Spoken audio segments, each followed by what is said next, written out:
میں ابو بکر صدیق رضی اللہ تعالیٰ عنہ کی بیٹی کی بات کر رہا تھا، حضرت اسما کی. اس پر ایک جملہ کہتا ہوں، ذرا سنیے،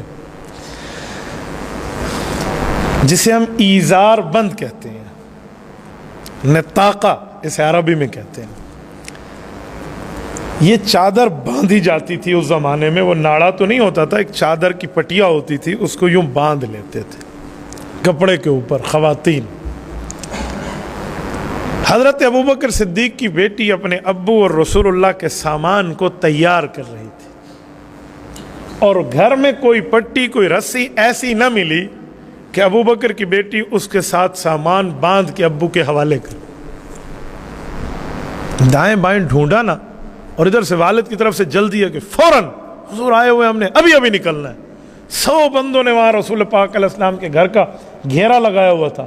جب اللہ کے رسول وہاں سے نکلے تھے نا، اچھا یہ بھی بتا دو 100 کیوں تھے؟ ہر قبیلے کے 2-2 4-4 بندے لیے تھے کہ 15-20 قبیلے ہیں تو ہر قبیلے کے 1-1 2-2 بندے آ جائیں، تاکہ جب حضور پاک پہ حملہ اور نعوذ باللہ رسول اللہ کو نقصان ہو جائے گا تو بنو ہاشم جو حضور کا خاندان ہے کسی ایک قبیلے سے بدلہ نہیں طلب کر سکیں گے، کہیں گے یک بارگی سے حملہ ہوا، پورا شہر شامل تھا. یہ لانتی یوں آئے تھے. تو حضور پاک جب وہاں سے نکلے تو آپ علیہ السلام نے مٹھی اٹھا کر مٹی کی پھینکی اور فرمایا شاہت الوجوہ. قرآن کریم میں ہے وَجْعَلْنَا مِن بَيْنِ أَيْدِيهِمْ وَمِن خَلْفِهِمْ سَدًّا فَأَغْشَيْنَاهُمْ فَهُمْ لَا يُبْصِرُونَ. فرمایا یہ تو دیکھ رہے تھے، ان کی آنکھوں میں بینائی موجود تھی، لیکن اس کے باوجود حضور اور ان کے درمیان ایسی آڑ آ چکی تھی کہ اندھے ہو چکے تھے. انہیں نظر نہیں آ رہا کہ رسول پاک علیہ السلام جا رہے ہیں. صرف اندھے نہیں، بہرے بھی ہوئے تھے. یار پاؤں کے چلنے کی آواز بھی ہوتی ہے نا، پاؤں کے چلنے کی آواز بھی محسوس نہیں کر رہے کہ بندہ ساتھ سے گزر کے جا رہا ہے. یہ ہے فَأَغْشَيْنَاهُمْ فَهُمْ لَا يُبْصِرُونَ. اس پریشانی کے عالم میں اب ابو بکر صدیق اور رسول اللہ تیاری میں ہے، اور بیٹی جلدی میں ہے کہ ابو کو سامان باندھ کے دوں اور ابا جی تشریف لے جائیں. آپ بتائیں اس وقت ان کے اوپر ایمرجنسی کیا ہوگی؟ صدیق اکبر کے گھر میں امام الانبیاء ہیں یار، امام الانبیاء جن کے لیے اس کائنات کو بنایا گیا، اور اس اللہ کی امانت کا پہرے دار اس دنیا میں اسباب کے اندر صرف ابو بکر ہے اس ٹائم. تو بیٹی نے کیا کیا؟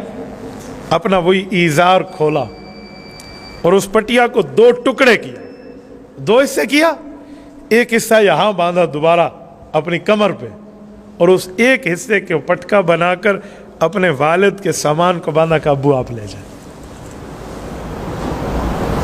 ابو بکر کی اس بیٹی کا نام ہے اسما. حضور علیہ السلام کی طرف سے اسے لقب ملا اس موقع پہ ذات النطاقین، 2 پٹکوں والی عورت، 2 پٹیوں والی عورت، 2 کپڑوں والی عورت. یہ اس لفظ میں پوری کہانی اور پورا ایک منظر چھپا ہوا ہے، پورا ایک واقعہ چھپا ہوا ہے. یہ صرف ایک لفظ نہیں ہے کہ 2 پٹیاں، اس کے پیچھے پوری ایک داستان ہے کہ اس بیٹی نے کس طرح حضرت رسول اللہ کی اور اپنے والد کے سامان کی حفاظت بھی کی اور اپنی عزت کی حفاظت بھی کی. یہ حضرت اسماء رضی اللہ عنہ. آج اس خاتون کا یہ واقعہ آپ کے اور میرے گھر کی خواتین کے لیے بطور لیسن، بطور میسج، بطور سبق، بطور درس ہے کہ ہم اسلام کے لیے، دین کے لیے، مذہب کے لیے، شریعت کے تقاضے کے لیے اپنی ذات کو نہ دیکھیں، رسول اللہ کی بات کو دیکھیں. انہوں نے کبھی اپنی ذات کو نہیں دیکھا تھا کسی موقع پر بھی. انہوں نے اپنی ذاتوں کو بات میں رکھا، رسول اللہ کی باتوں کو پہلے رکھا، رسول پاک علیہ الصلوۃ والسلام کی گفتگو کو پہلے رکھا، رسول اللہ کے منشا کو پہلے رکھا، حضور پاک کے احکام کو پہلے رکھا.